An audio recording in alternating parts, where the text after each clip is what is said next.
ఆ పదవిలో ఉన్నప్పుడు ప్రజలకు ఏమి మేలు చేసినాం అనేది శాశ్వతంగా ఉంటుంది. కానీ మనము మన ఇష్టానుసారం చేసుకుంటే పోతే శాశ్వతంగా ఉండదు.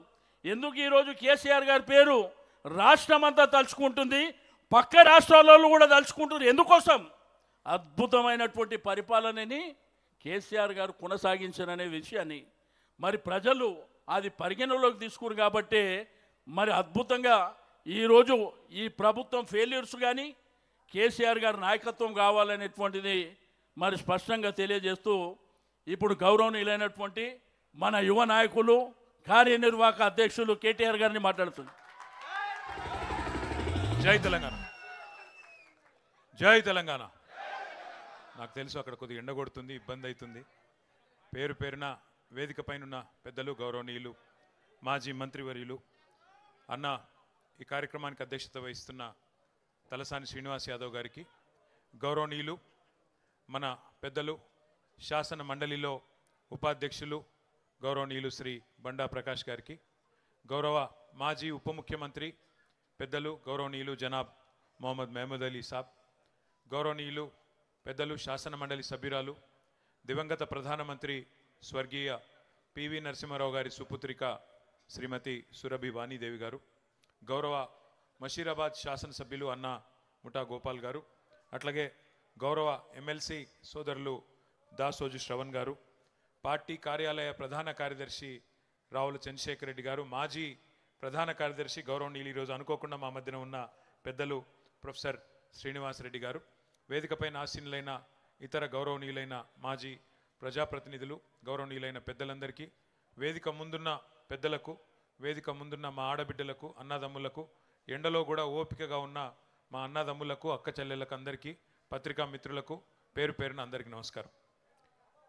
29 నవంబర్ 2009 సంవత్సరం నాడు సరిగ్గా 16 ఏళ్ల కిందట కేసీఆర్ గారు ఆమరణ దీక్ష కూర్చున్న రోజు. గత 15 సంవత్సరాలుగా మనం దీక్షా దివస్గా జరుపుకుంటూ ఉన్నాం. అయితే ఈ 15-16 సంవత్సరాలలో చాలా చరిత్ర, చాలా కాలం గడిచింది, చాలా కొత్త చరిత్ర కూడా వచ్చింది. తరం మారుతున్నది, స్వరం మారుతున్నది. ప్రతి 30 ఏళ్లకు ఒక్కొక్కసారి ఒక జనరేషన్ అంటే ఒక తరం కూడా మారుతూ ఉంటుంది. మొన్నటిదాకా జెన్ ఎక్స్ అన్నారు, తర్వాత జెన్ వై అన్నారు, తర్వాత ఇప్పుడు జెన్ జెడ్ అంటున్నారు. ఉడుకు నెత్తురుతో ఉరకలెత్తే యువ రక్తం ఎప్పటికప్పుడు ముందుకు వస్తూనే ఉంటుంది. ప్రతి నవతరం తన 7 తరాల కథను ఖచ్చితంగా తెలుసుకోవాలి. అప్పుడే తమ భవిష్యత్తు ఎట్లా ఉంటుందో, తమ కథ ఎటు ముందుకు సాగుతుందో అర్థమవుతుంది.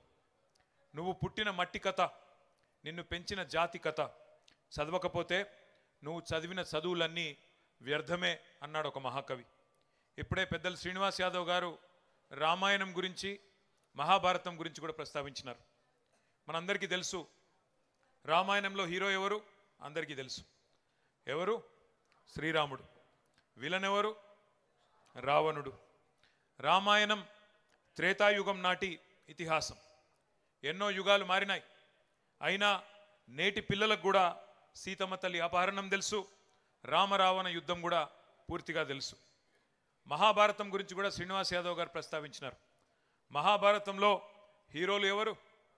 పాండవులు. మహాభారతంలో విలన్లు ఎవరు? కౌరవులు. మరి మహాభారతం ద్వాపర యుగం నాటి కథ. 1000 ఏండ్లు గడిచిపోయినాయి అప్పటికి ఇప్పటికీ. అయినా అరణ్యవాసం, కురుక్షేత్రం, పద్మవ్యూహం ఇవన్నీ కూడా నేటి యువతకు తెలుసు. భారతంలో, రామాయణంలో ఎవరు నాయకులో, ఎవరు ప్రతినాయకులో మనందరికీ తెలుసు. ఆ సత్యాలను ఎవరు ఎప్పటికీ కూడా వక్రీకరించలేరు. ఎందుకంటే తాళపత్ర గ్రంథాల కాలం నుంచి గ్రాఫిక్ సినిమాల వరకు డిజిటల్ కాలం దాకా రామాయణం గురించి, మహాభారతం గురించి ఎప్పటికప్పుడు చెప్పుకుంటూనే ఉన్నాం. అట్లాగే ముందుకు తీసుకొని పోతున్నాం. చరిత్రను, ఇతిహాసాలను, పురాణాలను ఒక తరం నుంచి ఇంకొక తరానికి నిరంతరం అందిస్తూనే ఉన్నది మన భారతదేశం.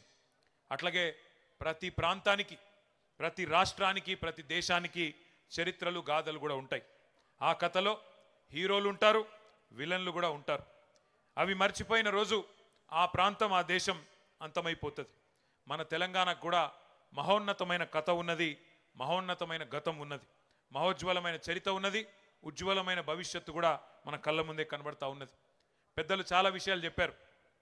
దోపిడీ, వివక్ష, కన్నీళ్లలో మగ్గిపోయిన వ్యధ గురించి కూడా చాలా వివరంగా చెప్పారు. ఆ బానిస సంఖ్యలను తెంచిన పోరాట గాథను కూడా గుర్తు చేసుకోవాల్సిన అవసరం ఉంది. మన కథలో కూడా కథానాయకుడు ఉన్నారు. ఎవరు కథానాయకుడు? ప్రపంచానికే పాఠం నేర్పిన యుద్ధం కూడా ఈ కథలోనే ఉన్నది. వీరుడున్నాడు, వీరోచిత గాథలున్నాయి, అమరులున్నారు, త్యాగాలు కూడా ఉన్నాయి. మన కథలో కూడా కౌరవులు ఉన్నారు, సైంధవులు ఉన్నారు, శకుని మామలు కూడా ఉన్నారు, రావణాసురులు ఉన్నారు, మారీచులు ఉన్నారు, రకరకాల దుర్మార్గులు ఈ కథలో కూడా ఉన్నారు. భారతదేశ స్వాతంత్రాన్ని మనం చూడలేదు, స్వాతంత్ర పోరాటం గురించి వినడమే తప్ప చూడలేదు. కానీ స్వరాజ్య సమరాన్ని తలపించిన మన రాష్ట్ర పోరాటాన్ని మన కళ్ళతో చూసే అదృష్టం మనకు దక్కింది. స్వాతంత్ర పోరాటంలో సిపాయిల తిరుగుబాటు, జలియన్ వాలా బాగ్, ఉప్పు సత్యాగ్రహం, సహాయ నిరాకరణ, క్విట్ ఇండియా లాంటి ఎన్నో ముఖ్యమైన ఘట్టాలు ఉన్నాయి.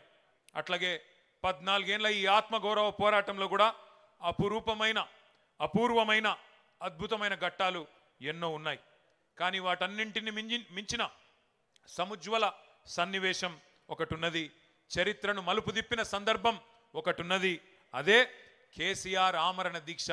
దానికే ఈరోజు మనం దీక్షా దివస్గా జరుపుకుంటున్నామనే మాట నేను మీకు గుర్తు చేస్తా ఉన్నా.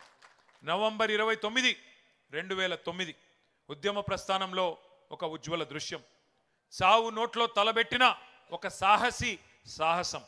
కేసీఆర్ సచ్చుడో తెలంగాణ వచ్చుడో, కేసీఆర్ శవయాత్రన తెలంగాణ జైత్రయాత్రన, ఏదో ఒకటి తేలాలి అని ఒక మహానాయకుడు గర్జించిన రోజు నవంబర్ 29, 2009.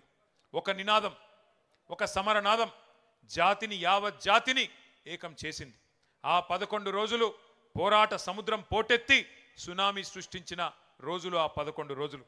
అగ్నిపర్వతం బద్దలైనట్టు, భూకంపం పుట్టినట్టు, పెను తుఫాన్ తీరాన్ని తాకినట్టు తెలంగాణ ఉద్యమ శిఖరం సిగమూగింది ఆనాడు.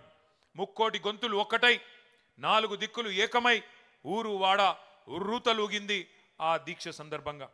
పల్లెలు పట్టణాలు పరవళ్ళు దొక్కినాయి, ఉద్యమ కెరటాలై ఎగిసిపడినాయి మన యూనివర్సిటీలు, మన విద్యార్థి బృందాలు.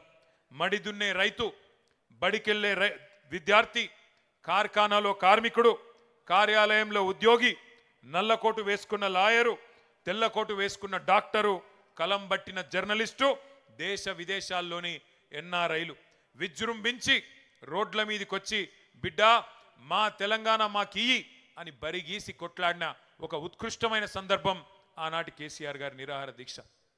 ఒక బక్కపల్చని యోధుడు ఉక్కు సంకల్పంతో ఒక మహా ఋషిలా తపస్సు చేస్తూ ఎవ్వరి మాట వినకుండా మరణ మంచుల్లోకి పోతుంటే అగ్నిగుండమై బగబగ మండింది తెలంగాణ ఆనాడు. మంటల్లో ఈరోజే నవంబర్ 20 ఆనాడు 2009 నాడు మన తమ్ముడు శ్రీకాంతాచారి ఎల్బీ నగర్ చౌరస్తాలో ఆనాడు తన ఒంటి మీద పెట్రోల్ పోసుకొని దహనమైన రోజు ఈరోజు నవంబర్ 29.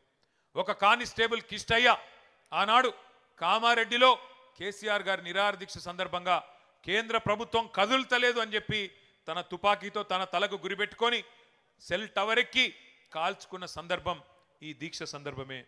ప్రాణాలను పనమొడ్డి పట్టుదలతో దీక్ష చేస్తే ఆఖరికి పార్లమెంటు ప్రకంపించింది, ఢిల్లీ దిగివచ్చింది.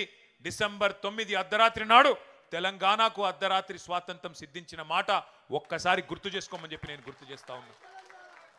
కానీ ఈ దీక్ష విఫలం కావాలి, తెలంగాణ రావద్దు, తెలంగాణ ఏర్పడితే మరి మన ఆధిపత్యం పోతుందని చెప్పి చాలా మంది కుట్రలు చేసినారు. जैसे हमारे भाई लोग कहते हैं, मुद्दई लाख बुरा चाहे तो क्या होगा, वही होगा जो मंजूर खुदा होगा. భగవంతుని ఆశీర్వాదం, ప్రజల సంకల్పం, నాయకుడి నాయకత్వం ఇవన్నీ వెరిసి ఆనాడు తెలంగాణ వచ్చింది. ఆ ప్రకటన అర్ధరాత్రి వచ్చింది. హస్తినలో చిదంబరం గారు ఆనాడు అర్ధరాత్రి పూట తెలంగాణ స్టేట్మెంట్ చదువుతుంటే ఇప్పుడే మా వానక్క చెప్తున్నది, ఉద్వేగంతో ఉప్పొంగిపోయింది ప్రతి తెలంగాణ గుండె. నట్టనడి రాత్రిలో పులకించిపోయింది ఈ నేల. ఓటములు, గాయాలు, కన్నీళ్లతో అలసిపోయిన చరిత్రలో ఒక్కసారి మొట్టమొదటిసారి తొలి విజయం దక్కింది అంటే దానికి కారణం మన నాయకుడు కేసీఆర్ గారి రణనినాదం అనే మాట మర్చిపోవద్దని చెప్పి నేను గుర్తు చేస్తా ఉన్నా. తెలంగాణ స్వప్నం కాదు సత్యం అని తెలిసిన సందర్భం డిసెంబర్ 9, 2009. జాతిపిత మహాత్మా గాంధీ గారి సత్యాగ్రహాన్ని మనం చూడలేదు, కానీ మహాత్ముని బాటలో ఆమరణ దీక్షనే ఆయుధంగా వాడి స్వతంత్ర భారతంలో సంచలన విజయాన్ని సాధించిన సత్యాగ్రహి మన నాయకుడు కేసీఆర్ గారి నాయకత్వాన్ని కల్లారా చూసే అదృష్టం మనకు దక్కింది. కానీ ఒక్క రోజులో రాలేదు ఈ సునామీ, అకస్మాత్తుగా బద్దలు కాలేదు అగ్నిపర్వతం. కేసీఆర్ గారు ఎప్పుడెత్తుకున్నారు తెలంగాణ జెండా, ఏ సందర్భంలో బిగించినారు పిడికిలి గుర్తు తెచ్చుకోండి. చుట్టూ చిమ్మ చీకట్లు, ఆవిరైపోయిన ఆశలు, ఎటు చూసినా నిరాశ నిస్పృహలు. అట్లాంటి పరిస్థితుల్లో ఒక భయం, ఒక అపనమ్మకం, ఒక అవిశ్వాసం, తెలంగాణ అన్న పదాన్నే నిషేధించిన క్రూర నిర్బంధ కాలం. నమ్మేవాళ్ళు లేరు, వెంట నడిచి వచ్చేవాళ్ళు లేరు. కానీ అయినా మొక్కవోని ధైర్యంతో 2001 27 ఏప్రిల్ నాడు జలదృశ్యం పెద్దలు కొండా లక్ష్మణ్ బాపూజీ గారు ఆశ్రయం ఇస్తే దండి గుండెతో మొండి ధైర్యంతో జెండా ఎగిరేసి ఆ రోజు గులాబీ జెండాను తెలంగాణకు పరిచయం చేసిన మొండి నాయకుడు, జగమొండి నాయకుడు కేసీఆర్ గారు. అప్పుడెప్పుడో మహానుభావుడు మార్టిన్ లూథర్ కింగ్ గర్జించిండంట, ఐ హ్యావ్ ఎ డ్రీమ్ అని, నాకు ఒక స్వప్నం ఉన్నది అని చెప్పిండంట. అట్లాగే మన నాయకుడు కేసీఆర్ గారు కూడా 4 కోట్ల మంది తన తెలంగాణ జాతి కోసం ఒక్కడై గర్జించి నేను కలలు కంటున్నా, ఈ కలను సాకారం చేయడానికి మీరు ముందుకు రండి అని ఆనాడు పిలుపునిచ్చిండు. మన కోసం కలగని ఆ కలను, తన కోసం కలగని ఆ కలను నిజం చేసుకుంటే విజేత అంటారు. కానీ నీ మట్టి కోసం, నీ జాతి కోసం, నీ దేశం కోసం, కోట్లాది మంది ప్రజల కోసం కలగని ఆ కలను సాకారం చేస్తే ఏమంటారు? అట్లాంటి నాయకుడిని మహాత్ముడు అంటారు, ఒక మార్టిన్ లూథర్ కింగ్ అంటారు, ఒక నెల్సన్ మండేలా అంటారు.